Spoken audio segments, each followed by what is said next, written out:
What are you going to do with your life? If you're anything like me, you're probably sick of being asked that question. Like, I'm married to 4 kids and I'm still being asked it. For some people though, their answers are on the tip of their tongues. I'm going to be a doctor. I'm going to be a marine biologist. I'm going to be a pilot. For me, explaining what I do often causes an interesting reaction. I talk to people about God and faith.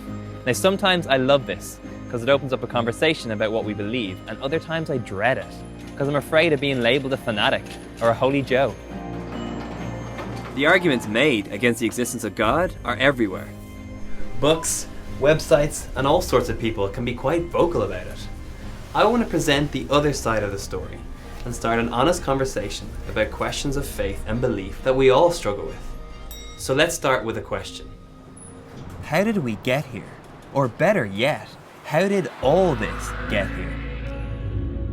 Did someone or something create all of this, or did it start by itself? Is it possible that the universe has always just been here, with no start and with no end? These questions have been puzzling philosophers and challenging scientists for thousands of years. Take Plato.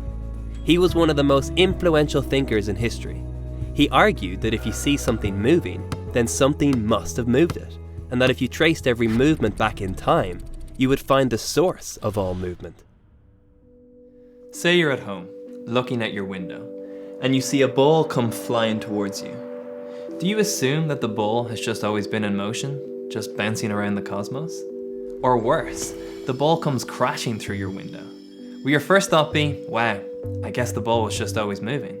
No, that would be mad. You're more likely to think about the cause behind what's just happened. Or suppose you find something unexpected in your room. You don't think, I never noticed this before. You think, how did this get here? It's part of our curious human nature. The question of how always leads to the question of who.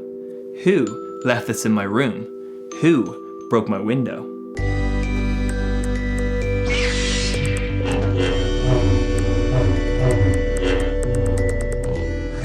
Let's consider a much bigger ball in motion, like our planet. Our beautiful green and blue rock travels through space at 67,000 miles per hour, rotating at 1,000 miles per hour. So here's the question. What or who kicked this off? What keeps it going? The Bible opens with these 3 words, in the beginning. 3 simple words loaded with meaning. It's a statement that our universe had a beginning. But does this line up with what scientists have discovered about why our universe came to be? Early in the 1900s, Edwin Hubble of telescope fame contributed greatly to the scientific theory of an expanding universe. Hubble argued that not only is the universe expanding, but that it sprang into being from a single point in the finite past.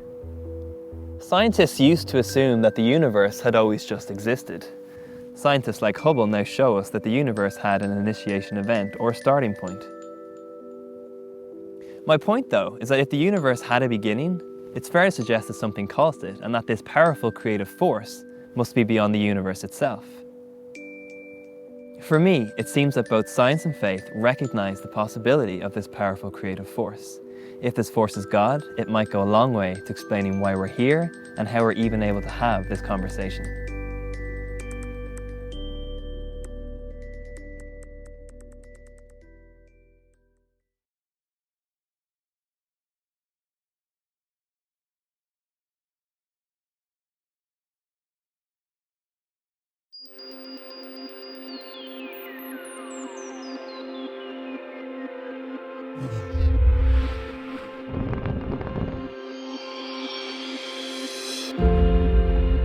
People often assume that science and faith don't mix, that you have to choose between the two.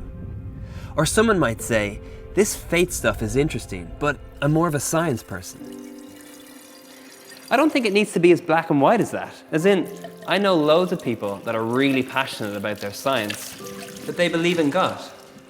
And I also know that having a faith doesn't mean that you have to ignore science. In fact, many important theories and discoveries about the universe have come from people of faith. Take Blaise Pascal, Isaac Newton, and Robert Boyle, just to name a few. While people debate the differences between science and faith, most would acknowledge that they attempt to understand the universe. Science can help us to understand the how and the when, while faith can help us to explore the who and the why. The more we delve into science, the more we discover how incredible and how unlikely that life exists at all. Take the English physicist Paul Davies. He says that the laws of physics seem to be the product of an exceedingly ingenious design. In other words, from the vast solar system that surrounds us to the ridiculously complex cells that make up our bodies, there seems to be this specific design and purpose that keeps what could and should be absolute chaos in working order. Imagine the biggest sound desk you have ever seen, like one you would see at a concert. Or to be more exact, imagine a room packed with sound desks. We're talking about hundreds and hundreds of dials, buttons and sliders. A universe where the potential of life exists would require every dial, every button and every slider to be in an exact position. Let's imagine that slider 1 controls the Earth's distance from the Sun. One nudge closer and the planet would burn up. A nudge further away and the whole planet would freeze. A minimal change in gravity would pull us into the Sun or spin us out into darkness.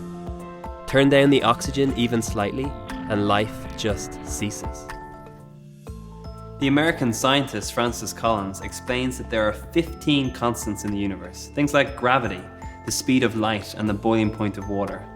Each of these constants has precise values, and if one of these constants is out by even 0.000001, not only will the universe not be able to sustain human life, but there might not even be stars or planets. The beauty is that our world is sustained by a very delicate balance. Just one change would trigger a catastrophic event, ending all of human life. The theoretical physicist and atheist Stephen Hawking once said that the odds against the universe like ours emerging out of something like the Big Bang are enormous.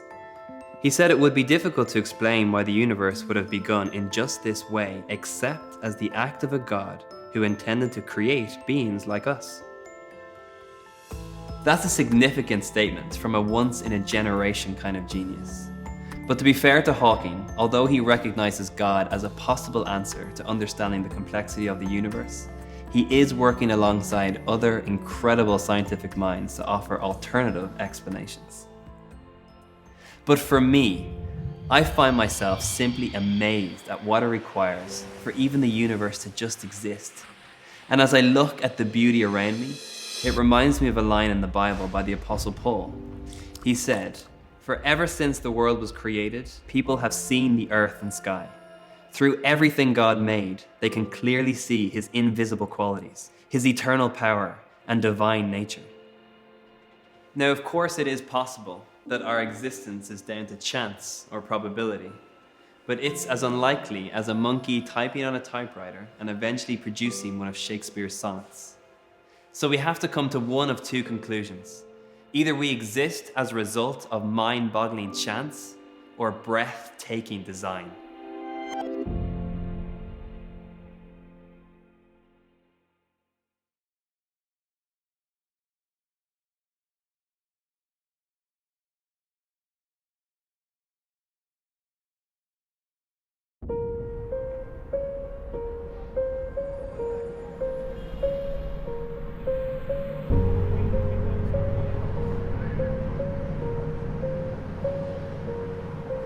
We've looked through the telescope and the microscope at arguments for the existence of God. And as interesting or compelling as they might be, they are out there arguments. To do this conversation justice, we also need to look at the in here. Like, we all have this shared sense that this life matters. We'll say something like, "Don't waste your life." But the only thing that can be wasted is something precious or something valuable. Or in moments of great joy and satisfaction, we'll say something like, "I just feel like I was put on this earth for this specific reason," or "I just feel like I was meant to do this." Are we delusional? Is this just how we make sense of a senseless world? And apparently we're the only ones on this earth that are asking the question, what does this life mean? If there is no God, then although this place is beautiful, even we are beautiful, we are just an accidental arrangement of atoms. Although it might seem cold and it might seem harsh, but take God out of the equation and there's no defined purpose for which we are made. Now, this is not to say that we can't make a purpose for the here or now or even for our lives, but where does the impulse to create and discover meaning come from? Think about the stories that take our breath away. Are they not just merely words and themes designed to provoke a reaction in the brain, driving us to believe we can create a better world? What about love? In a world without design or intention, love is simply a biochemical response. But if life is just chemistry or biology, then why, when we sit at a hospital bed beside the one we love, is the sound of the heart monitor the most important sound in the world? Why does each beep matter? When tragedy hits us, from the death of a loved one or even a really bad breakup, we'll say that we're brokenhearted. But what does that mean? Our hearts are still beating fine. The problem is with something else we call our hearts, that center of ourselves, that place which is our innermost being. It's in this place where we feel the deepest pain of those we have lost, and the absence of what we truly long and desire for. But why do we have these longings and desires? How would we explain them? On the one hand, we have physical longings, like hunger. Like right now, I long for a chocolate cone with vanilla ice cream. And just because I long for it, doesn't necessarily mean that I'll get it. But is it not true that my appetite for food means that food exists? And on the other hand, we have longings and desires that go much deeper, emotionally and spiritually. Like we'll have a picture in our head of what our future could be, or we long to be part of something bigger than ourselves, or we might have a desire to do something with our life that makes a lasting impact. Is our hope for something truer, deeper, more fulfilling a clue to the existence of something else or someone else? C.S. Lewis, the author of the Chronicles of Narnia, once said, "If I find in myself desires which nothing in this world can satisfy, the only logical explanation is that I was made for another world." The writings in the Bible explain that this other world is heaven, and that this someone else is God, and that we're made in God's image. Now, I'm not talking about my arms or my legs, or even the weird mole I have on my back. No, I'm talking about my consciousness, my nature, my capacity not just to survive, but to create, to love, to imagine, that all these things reflect the God who created me. And maybe you could argue that everything that defines us, like love, joy, romance, imagination, creativity, that all these things are just a chemical reaction. But how extraordinary is it that a universe would come from nothing and produce the impossible yet ideal conditions for life to exist, that humans would form as a result, and look at themselves and others and say that this improbability means nothing, because we live like it means everything.